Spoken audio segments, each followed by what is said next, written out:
Coach Ed Gomes, this is such an honor. Thank you so much for coming on the Christian Coach podcast. My first question is, what does it mean to you to be a Christian coach? What it means to be a Christian coach, it means to be one who is committed to leading by example in what we say and what we do. In other words, what we communicate verbally ought to be something that we demonstrate and live out in the lives of our student athletes. So I guess to simplify your answer, it's to be different. Yeah. Has that definition changed from your first coaching experience to now? No, because I go back to when I got saved. One of the things that was always important to me was that I be example, that I set an example. So like I tell our guys, hey, if I see something in your life that doesn't reflect what you're supposed to be, then I'm going to say something to you. But you can also, if you see something in my life that is not what it's supposed to be, that you have the freedom to confront me about it, because I'm saying, do as I do. You know, my father sometimes would say, don't do as I do as I say. And he left a little wiggle room, but my mother would say, you do as I do. And she left no wiggle room. Let's go back to a young Ed. What were your dreams and aspirations as a young person? When did you decide to get into sports, and then when did you decide that working with sports was the way that you wanted to go? Well, I grew up in a family. My brothers, my sisters, my father was involved in football, basketball. So if you were to go back to where I'm from, New Bedford, Massachusetts, and you were to Google the Gomes family, you would see right away that sports, and more so basketball, was something that was like water for a fish, you know. So I was involved with sports at a real young age. And then obviously, you know, elementary, playing with, Little League sports, and then, junior high school, and then college. And so, but basketball was the main sport that was true of our family, and then I got saved. My junior year in high school, and my whole perspective on sports changed. No longer was it about what I could do, but now it was about what can I do to bring glory and honor to God. And so I ended up getting a basketball scholarship to back then, Lynchburg Baptist College. And so it was during my sophomore year that God really confirmed that he wanted me to, as a vocation, go into ministry. And so I was involved with youth ministry, adult ministry in the local church. And so I was actually, again, my heart was ministry. And so anything that was ministry related, that was something that I was a part of. Yep. And so when I eventually came back to Liberty in 1996, I was serving as the dean of commuter students. But again, my heart was in ministry, and I was dealing with a football player, off-campus football player. And the head coach, Ken Kotcher, at that time said, hey, this is what we need for our football team. So my first thought was, I need my head examined, because if the coach gets fired, everybody gets fired. I got job security here. And so I was reading Rick Warren's book on purpose-driven life, and there was a section there on your shape of ministry. And so I was reading through that, and it was a no-brainer. So since 2000, I've been serving as a full-time chaplain with football. Prior, to coming to Liberty, I was a police chaplain for 11 years. So sports was something that I've always been involved in. In fact, they laugh at me, say, how does a basketball player end up, in football? So, but that's how I got involved with chaplain ministry with our football team here at Liberty, Coach. Yeah. First, when you first came to Liberty, and it was Lynchburg Baptist College, how did you hear about it? Because it was just starting out, right? It wasn't a big school that it is now. How did you hear about it, and why did you decide to come here? Let me clarify this too, because I know right now you folks that are listening, you're probably wondering, what position does he coach? I coach them all. No, I'm the spiritual coach. I'm the team chaplain. I was going to let you all hang on to that for a while, but I'll be nice and tell you that I'm the spiritual coach. But anyways, what was that question again? How did you hear about Lynchburg Baptist College back then? And why did you decide that that was the best spot for you to come play basketball? Oh, yeah. Okay. Great question. So after I got saved, I couldn't figure out why some of the guys that I was playing ball with, they were getting scholarships and I wasn't. And I was a brand new Christian, and, I thought I was just as good as some of these guys. And so anyway, to make a long story short, I'd gone to a prep school, or had a tryout at a prep school where my brother Tommy was in Connecticut, St. Thomas More. And so I showed up on this particular Saturday, and I ended up getting shin splints. I ain't never got shin splints in my life before, never got them after. And so obviously I wasn't able to show what I could do on the basketball court. So I came home and still kind of wondering what in the world's going on. And then I was attending a little storefront church. And this guy overheard that I wanted to study the Bible. In the meantime, I'd got a scholarship to a junior college in Rhode Island, Johnson, Wales. But God was placing a desire to study the Bible. So this guy takes me to this Bible school in Rhode Island, 25 students, no gym class. My family thought I was nuts, going to give up a scholarship to go to a Bible school with 25 students, no gym class, no basketball program. So make a long story short, I went and told the coach, I'm going to go to the Bible school for a year. He was a Christian. He said, no problem, we'll stay in touch. I get to the Bible school, and man, God just took the desire to play basketball away. It was gone. And again, I couldn't still figure out all that was going on, but so we had a pickup game. And one of the professors knew this guy. I didn't know the guy. He was the starting quarterback for the U.S. Navy football team, John Cartwright. And so he was in the Navy finishing up. So we played the basketball game, shared our testimonies. And so that was it. So John was coming to Lynchburg to prepare to go to seminary to be a pastor.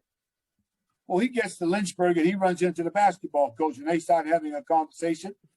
And the basketball coach out, hey, you know anybody that might be able to help us out? They started giving scholarships that year. So he said, well, I really can't think of anybody, but if I do, I'll let you know. Well, on the way back to Rhode Island, he remembers me. Okay. And then he calls the basketball coach, gives the coach my name. And then I got a call from the basketball. I had never heard of Lynchburg. Back then, just the name Lynchburg alone was enough to tell me I ain't going there.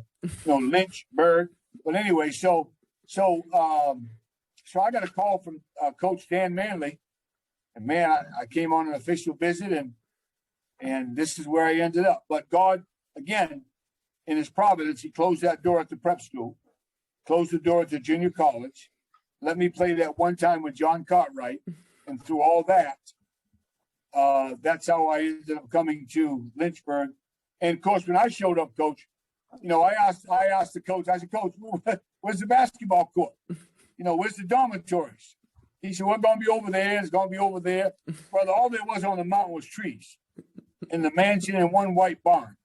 So I came, and I had a choice of living on Treasure Island. I wasn't going to live on Treasure Island. I was afraid the James River was going to come up and wash us away.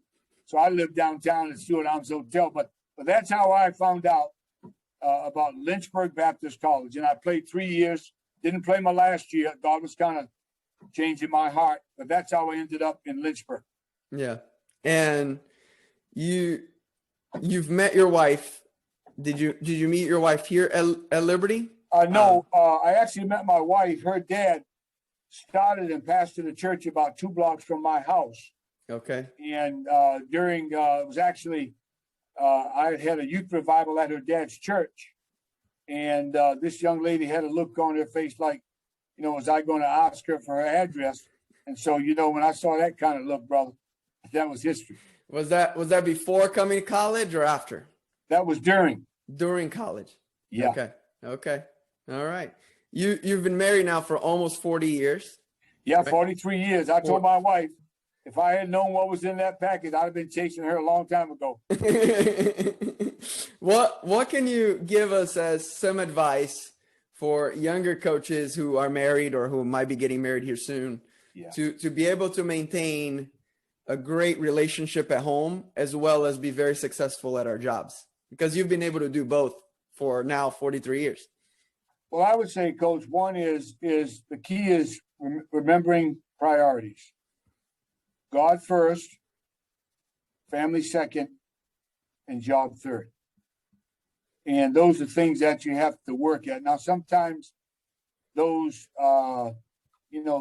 they change. But as a general rule, how is this going to impact my relationship with God? How is this going to impact my relationship with my family? And how is this going to impact my relationship with my job? So, like, for example, as a chaplain, I might have Monday nights as family night or date night where my wife and I go out. Well, I get a call that one of our players was in an auto accident and he's probably not going to make it. And so all of a sudden now at that time, my ministry becomes a priority. But you're always trying to keep that in mind. God first, family second, job third. Yeah. And when you consistently get those priorities out of whack, life gets a little distorted. So that's something you're always working on. My wife grew up in the church. My wife's dad was a pastor. So one of the things that she helped me with is making sure that we were always at the events that my children were involved in, whether it was sports events, school events, church events.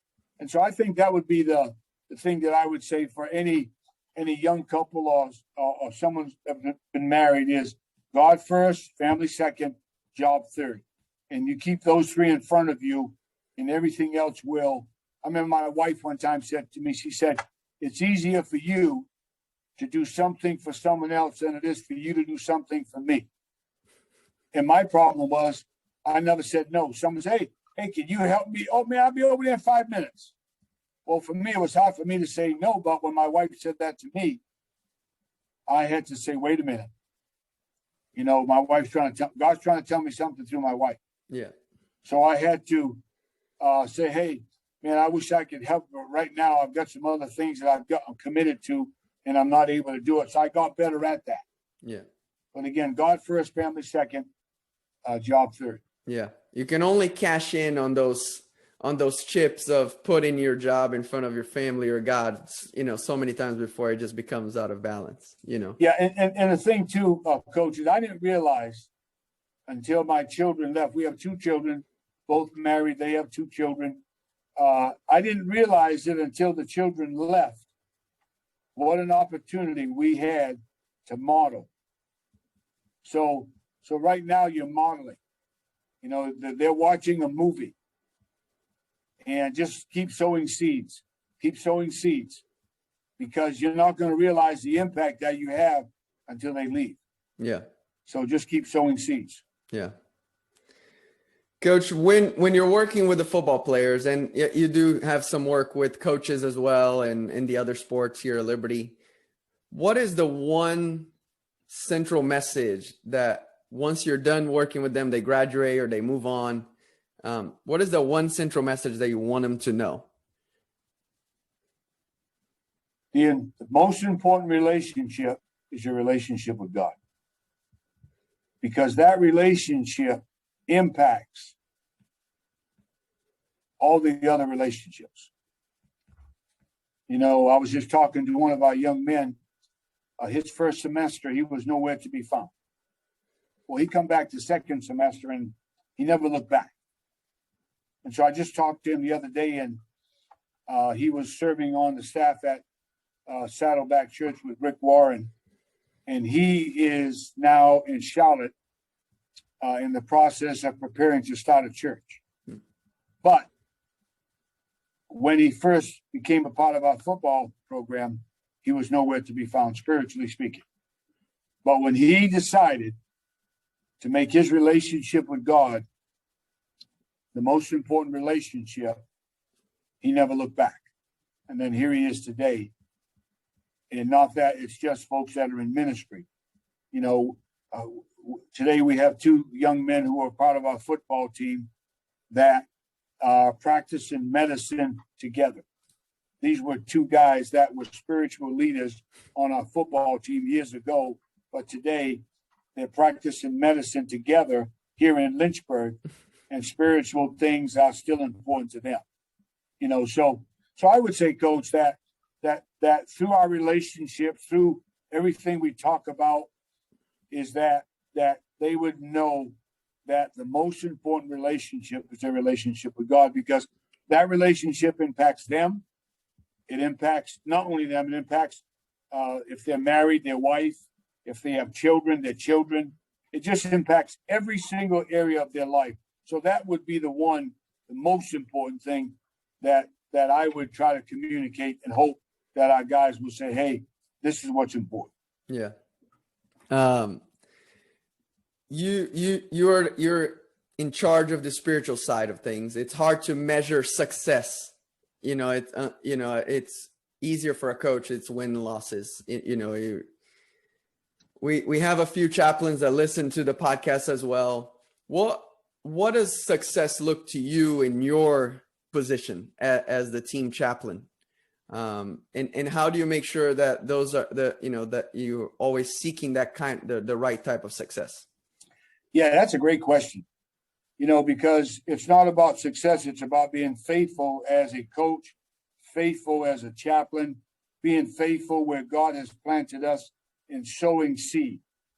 Sometimes, you as a coach, you're talking to one of your players, 10 years down the road, and they're coaching, and all of a sudden, they say, hey, coach, I remember when I find myself utilizing that now as a coach. So sometimes you don't see the fruit, but just keep sowing seed. Just keep sowing seed.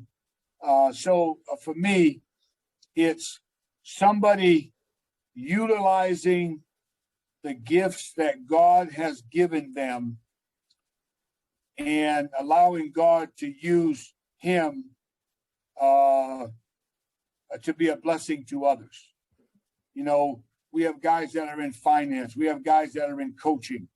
We have guys that are in medicine. We have guys that are in, business or lawyers. So success to me is seeing the young men where they're at this moment, utilizing the giftedness that God has given to them to make a difference in the life of others. Because one of the outcomes of discipleship, Coach, is I want our guys to see it. So then whether they go into coaching or whether they go into medicine, they'll be able to take what they saw and be able to apply it. So I would say to summarize the question is seeing young men utilize the gifts that God has given them to make a difference in the lives of those that they're working with. That would be success for me. Yeah, that's a great answer. Coming from a coach who, it's a different side of the job there. Coach, thank you so much for taking the time. I really appreciate it. Every time I talk to you, I feel like I learned so much, and I have to take the time to digest all of the information because there's so much deep information there. Coach, how can we be praying for you as we move on here? Yeah, let me just say this quickly too, talking to coaches now. For example, I can't make players meet with me. There's players I would love to meet with me. But when the coach says, hey, I want you to meet with the team chaplain, you know what happens? He meets with the team chaplain. So you as a coach, if you see something, you can utilize that spiritual mentor or that chaplain just by telling the player, I want you to meet with the chaplain for the next 4 weeks.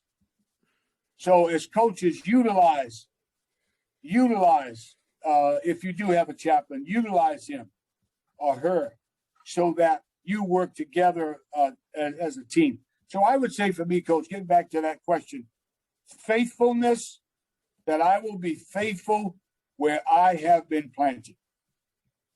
You know, we use, as you know, we've talked about it. We use a whole person development model that basically focuses on academics, athletics, social, and spiritual. So my prayer is that I will be faithful where God has planted me, and that would be my prayer. Faithfulness. Sounds good. All right, let's go to prayer.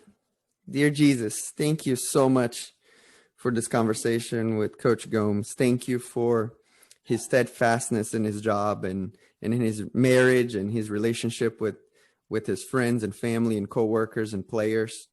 Lord, thank you that you've put him in a position where he can impact young men for your kingdom on a daily basis. Lord, we ask that you help him to have the faithfulness where he's planted at this exact moment, that he won't look back, that he won't look forwards, but he'll focus on the present and focus on how he can serve the people around him the best way in order to bring them to a closer relationship with you. Father, thank you so much again for this conversation. In your name I pray. Amen. Amen. Coach, my next question is for a team that may not have a chaplain, but the coach still wants to have some type of discipleship of on the spiritual side of things. What are some practical tips and steps that you could tell some of these coaches to be able to disciple the spiritual side of their athletes? That's a great question. And what makes it unique for us as a Christian coach, whether you're serving in a secular setting or in a Christian setting, is obviously you want to have a game plan that relates to the athletic piece. You want to have a game plan. You also want to have a game plan that relates to the academic piece. And then you want to have a game plan that relates to the social, and I would say character. And then the last is a game plan to impact your student athletes spiritually. So what I would say is it's not so much how much you're doing, but whatever you're doing, be consistent. I would rather take 15 minutes every week, and at the end of the month, you've had an hour together. Sometimes you can take a leadership book, like something maybe by John Maxwell, and you can teach leadership principles and you make applications spiritually. So what I would say, Coach, is it's important to have some kind of game plan. And you know the needs of your student athletes. You know where you're at. If you're in a secular setting, you got to use wisdom. The Bible says walk in wisdom. So use those things that focus on character and then make biblical application without even mentioning the Bible. So the key is having a game plan, and there are so many different resources. I mean, you can go to FCA, you can look up things. Roger Light is a tremendous resource. Again, like I said, John Maxwell. But again, the key is having something that may relate to the personal and professional role that you have in impacting your student athletes. Yeah. And you wrote a book, Discipleship for Student Athletes. And it's has some great tips in there I just gifted, you gave me a copy. I actually gifted it to a coach who just asked me, how do I start a discipleship program? And I was like, I have the book right here. And so I'm going to go buy myself another copy because I want to keep using it. But I had to give that one away. But Coach, thank you so much again for your faithfulness, for your help in, helping my book as well last year. And I'm just so thankful that we have you here at Liberty, that you're pouring into the lives of the student athletes here. That was thank you, Coach, but that was a nice way of saying, hey, this is a good lesson for you folks that are listening. You heard him loud and clear. Gomes, I gave my book away. Hey, Coach, you will have a few more books. Okay. All right. Thank you, Coach Gomes. This was great. I really appreciate you taking the time to do it. Okay.